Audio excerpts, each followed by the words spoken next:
رؤوسكم ومقصرين لا تخافون فعلم ما لم تعلموا فجعل من دون ذلك فتحا قريبا هو الذي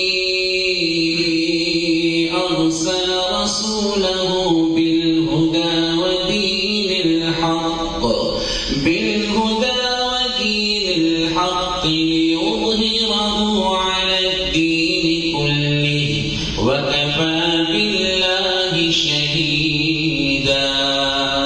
محمد رسول الله والذين معه أشداء على الكفار رحماء بينهم تراهم ركعا سجدا يبتغون فضلا من الله ورضوانا سيماهم في وجوههم من أثر السجود ذلك مثلهم في التوراة ومثلهم في الإنجيل كزرع أخرج شطأه فآزره فاستوى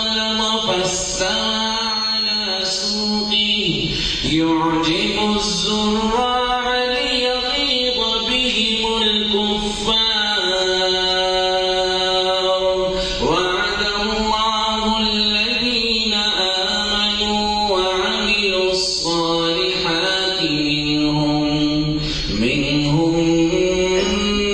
مغفرة وأجرا عظيما صدق الله العظيم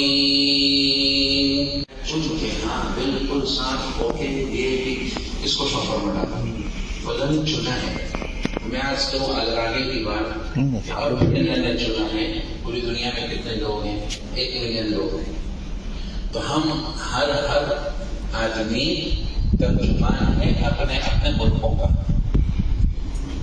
कल हम जा रहे थे हजरत एक आदमी ने इंडिया का सलाम किया उसने अस्सलाम और जोर से सलाम इतना अच्छा लगा तो मैं पहले सोचता था कि यानी अस्सलाम